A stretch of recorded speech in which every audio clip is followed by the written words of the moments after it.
Morning students, कैसे हैं आप लोग? अच्छे होंगे और जमकर प्रिपरेशन कर रहे होंगे। इस बार सिलेक्शन आप लोग का हो जाएगा, यह मेरी शुभकामनाएं हैं। और हम स्टार्ट करते हैं आज का अपना वीडियो। ये बहुत ही मोस्ट इम्पोर्टेंट क्वेश्चंस है, एनसीईआरटी एससीईआरटी की बुक के पर आधारित है, इसलिए आप इसे ध्यानपूर्वक देखें और समझें। क्वेश्चन नंबर 1, प्राथमिक सेल निम्नलिखित में कौन है? प्राथमिक सेल निम्नलिखित में से कौन है? ए अग्नेय सेल, बी अपसादी सेल, सी का आंतरिक सेल, एक से अधिक या कोई नहीं। इसमें प्राथमिक सेल हम अग्नेय सेल को कहते हैं, इसलिए option number A is correct answer. अगला क्वेश्चन है, निम्नलिखित में अधनत्विक खोजों का मिश्रण है। अधनत्विक खनिजों का मिश्रण है। निम्नलिखित में से अधनत्विक खनिजों का मिश्रण है। ए गंधक, बी नाइट्रेट, सी सीमेंट, डी एक से अधिक या कोई नहीं। इसमें से ऑप्शन नंबर सी सीमेंट इसका सही उत्तर है, इसलिए option number C is correct answer. Cell चक्र को क्रमांक करें। अगला क्वेश्चन क्या कह रहा है? सेल चक्र को क्रमांक करें। इसमें पहला है मैग्मा, दूसरा आग्नेय सेल, तीसरा है अपसादी सेल और चौथा है केंद्रीय सेल। इसको क्रमांक करना है, क्रम से सजाना है। तो option number A, option number B, option number C, option number D एक से अधिक या कोई नहीं।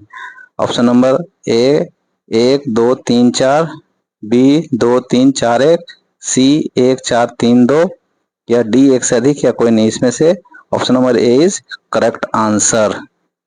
अगला क्वेश्चन है, निम्नलिखित में मृदा निर्माण महत्वपूर्ण है, यानी कि मिट्टी के निर्माण में कौन महत्वपूर्ण रोल अदा करते हैं? इसमें ए चींटी, बी दीमक, सी केचुआ और डी एक से अधिक और कोई नहीं। इसमें से तीनों ही मृदा निर्माण में या मिट्टी के निर्माण में अपना महत्वपूर्ण रोल अदा करते हैं। चींटी भी करती, दीमक भी, केचुआ। इससे डी ऑप्शन हो जाएगा एक से अधिक। इसका डी ऑप्शन होगा एक से अधिक करेक्ट आंसर। अगला क्वेश्चन है, राइजोबियम एक प्रकार का बैक्टीरिया जंतु वाले पौधों के जड़ में ग्रंथि में रहता है। क्यों रहता है? राइजोबियम जो होता है वो बैक्टीरिया जंतु वाले पौधों के जड़ों में क्यों रहता है? ऑप्शन ए, पौधा भाग ना जाए इसलिए पकड़े रहता है। बी, पौधे के जड़ में बैक्टीरिया का घर है। सी, मेजबान पौधे के लिए वो नाइट्रोजन निर्धारित करता है। डी एक से अधिक और कोई नहीं। इसमें क्या करता है? मेजबान पौधों के लिए नाइट्रोजन निर्धारित करता है। ठीक है, तो इसका option number C is correct answer. अगला क्वेश्चन हम देखेंगे। अगला क्वेश्चन क्या है? पेनीप्लेन कहते हैं। पेनीप्लेन किसको कहते हैं? ए जलप्रपात को, बी आकार की घाटी को, सी नदी अपरदन से बने मैदान को, एक से अधिक या कोई नहीं। पेनीप्लेन किसको कहते हैं? नदी अपरदन से बने मैदान को हम पेनीप्लेन कहते हैं। Option number C is correct answer. अगला क्वेश्चन है, किस अवस्था में नदियों के ढाल मंद होता है? नदी विसर्ग, प्राकृतिक तटबंध, गोमुख, गोखुर, झील आदि बनाती है इसे झील। इसमें झील दलदल, इसमें झील में क्या पाया जाता है? दलदल पाए जाते हैं। ये किस में होता है, किस अवस्था में होता है? नदी के किस अवस्था में ये सब गुण होते हैं? युवावस्था में, प्रौढ़ावस्था में, वृद्धावस्था में, एक से अधिक या कोई नहीं। इसमें से सही उत्तर है ऑप्शन नंबर सी, वृद्धावस्था। Option C is correct answer. अगला क्वेश्चन देखते हैं। निम्नलिखित कथनों पर विचार करें और सही कथन चुनें। कथन 1, जब नदी उच्च स्थानों से बहती हुई मंद ढाल के मैदानों में प्रवेश करती है तो मंद ढालों पर नदियां या नद भार वहन करने में असमर्थ हो जाती है, जिससे शंकु के आकार में निर्विक्षित हो जाता है, जिसे जलोढ़ पंख कहते हैं। यानी कि नद भार क्या होता है? जो नदियां अपने साथ गाद, मिट्टी, पत्थर, कंकड़ सब बहाती हुई लेके आती है, उसे क्या करती है? मंद ढाल जब हो जाता है, ढाल जब मंद पड़ जाता है, यानी कि मैदानी इलाकों में ढाल जो होती है वो मंद हो जाता है, उसमें नदियां भी मंद हो जाती है और अपनी शक्ति खो देती है, और वहां पर वो अपना सारा जो गाद मिट्टी लाती है उसे विसर्ग कर देती है। उसको हम जलोढ़ पंख कहते हैं। कथन 2 क्या कहता है? जो नदियां जलोढ़ पंख से बहती है वे प्राय अपना मार्ग बदल लेती है और कई शाखाओं में बढ़ जाती है। दोनों ही आंसर सही है। इसे केवल ए, केवल कथन 1 सही है, बी दोनों कथन सही है, केवल कथन 2 सही है, एक से अधिक कथन। इसमें से ऑप्शन नंबर बी दोनों कथन सही है। अगला क्वेश्चन हम पढ़ेंगे। समुद्र के अपघट पर बनी यानी कि उसके किनारों पर बनी रोधिकाएं तूफान, सुनामी, लहरों के आक्रमण के समय सबसे पहले बचाव करती है। यह रोधिकाएं हैं। वो क्या है? रोधिकाएं किसको कहते हैं? रोकने वाला, यानी कि तूफान को, सुनामी को जो रोधिकाएं जो है रोक लेती है, समुद्र के तट पर रोक लेती है, वो प्राकृतिक रूप से ही बनती है।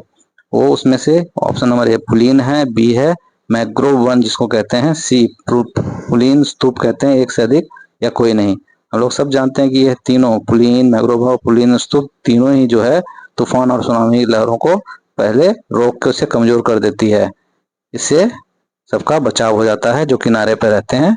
इसलिए इसका ऑप्शन नंबर डी हो जाएगा, एक से अधिक। अगला क्वेश्चन देखते हैं, निम्नलिखित कथनों से सही नहीं है उसे चुने। इसमें सही नहीं है उसे चुनना है। कथन एक, 120 किलोमीटर की ऊंचाई पर ऑक्सीजन की मात्रा नगण्य हो जाती है। एकदम ऑप्शन सही बोल रहा है, सही है। 120 किलोमीटर की ऊंचाई पर क्या कहते हैं ऑक्सीजन नहीं होती, ना के बराबर होती, जीरो हो जाती है। कथन दो, कार्बन डाइऑक्साइड एवं जलवाष्प पृथ्वी की सतह से 120 किलोमीटर की ऊंचाई तक ही पाया जाता है। ये ऑप्शन गलत है, क्योंकि कार्बन डाइऑक्साइड एवं जलवाष्प पृथ्वी की सतह से 90 किलोमीटर की ऊंचाई तक ही पाया जाता है। इसमें 120 गलत है, यहाँ 90 होना चाहिए था, इसलिए कथन दो गलत है। तो इसमें से ऑप्शन नंबर क्या हो जाएगा? कथन एक सही है, दोनों कथन गलत है, कथन दो गलत है, एक से अधिक है कोई नहीं। इसमें सी ऑप्शन ठीक है, कथन दो गलत है और हमें गलत ही चुनना था, इसलिए आंसर होगा ऑप्शन नंबर सी। अगला क्वेश्चन देखते हैं, निम्नलिखित कथन किस लिए बोला गया है? किसके लिए बोला गया है, सॉरी, निम्नलिखित कथन किसके लिए बोला गया है? क्या कथन है भाई?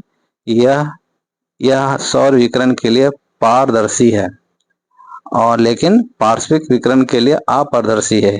ये गुण किसमें पाया जाता है? ओजोन लेयर में पाया जाता है, कार्बन डाइऑक्साइड में पाया जाता है, नाइट्रोजन में पाया जाता है, एक से अधिक है कोई नहीं। ये ऑप्शन नंबर 20 करेक्ट आंसर, ये कार्बन डाइऑक्साइड का गुण है। अगला क्वेश्चन देखते हैं, सही विकल्प चुने। कथन एक, सौरमंडल वायुमंडल का सबसे ऊपरी सतह है। ये कथन तो गलत है यार, सौरमंडल वायुमंडल का सबसे ऊपरी परत हो ही नहीं सकता है, वो तो सबसे निचली परत है।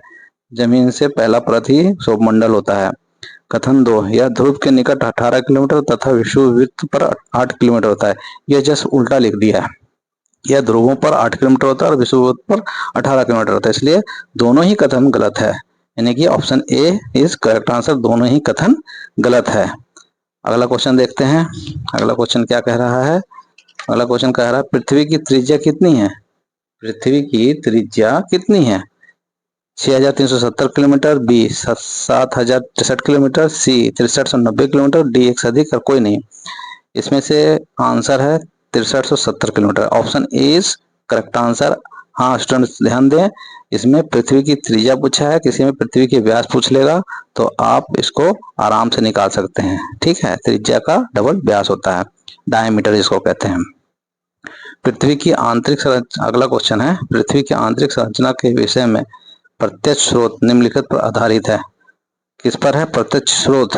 पृथ्वी के अंदर, अंदर क्या है? पृथ्वी के अंदर पूछ रहा है, अंदर क्या है? अगर हम उसको जानना है तो प्रत्यक्ष स्रोत क्या है? ए प्रवेदन और ज्वालामुखी से प्राप्त स्रोत, बी उल्काएं, सी पदार्थ के गुणधर्म, एक से अधिक कोई नहीं। इसमें आपको है प्रवेदन, ड्रिलिंग जिसको कहते हैं, ड्रिल करके नहीं, छेद करके हम पृथ्वी के अंदर के वातावरण को या उसके प्रॉपर्टीज को हम पढ़ सकते हैं, जान सकते हैं, उस पर अध्ययन कर सकते हैं। ज्वालामुखी से निकलने वाला स्रोत तो आपको पता ही है, ज्वालामुखी से वो तो पृथ्वी के अंदर से ही निकलता है ज्वालामुखी, तो हम उसका भी अध्ययन करके हम पता कर सकते हैं कि हमारी पृथ्वी में क्या क्या पाए जाते हैं, कहाँ तक क्या पाया जाता है। बी उल्काएं, सी पदार्थ के गुणधर्म और डी एक से अधिक या कोई नहीं। इसमें से आंसर ए होगा, ए इज करेक्ट आंसर। अगला क्वेश्चन है, पृथ्वी की आंतरिक संरचना के विषय में अप्रत्यक्ष स्रोत निम्नलिखित पर आधारित है। अब इसमें क्या पूछ रहा है? अप्रत्यक्ष स्रोत, पृथ्वी के अंदर क्या है क्या नहीं है, इसका अप्रत्यक्ष स्रोत क्या है?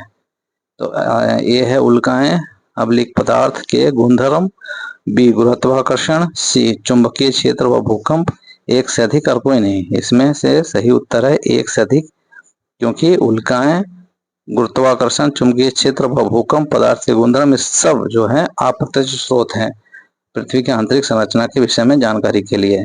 इसलिए इसका हो जाएगा आंसर डी, एक से अधिक। और हमारा ये क्वेश्चन समाप्त हुआ। आशा करता हूँ कि आप लोग इससे फ़ायदा उठाएंगे और इसको लर्न करेंगे। ये एनसीईआरटी, एससीईआरटी ये बहुत ही महत्वपूर्ण और इम्पोर्टेंट क्वेश्चन है। अगर आपने इसका प्रिपरेशन कर लिया तो आपका सब्जेक्ट, इसके बाद मैं हिस्ट्री का भी लेके आऊँगा, जिससे आपको जो है सब्जेक्ट्स आपका कंप्लीट हो जाएगा और आपके सिलेक्शन पक्का होगा। आपकी मेरी शुभकामनाएं एक बार फिर आपके साथ है। जय हिंद, जय भारत। वीडियो को प्लीज लाइक करें अगर ये अच्छा लग रहा है आपको, या आपके कंटेंट्स अच्छे हैं, आपकी मदद कर रहे हैं, तो आप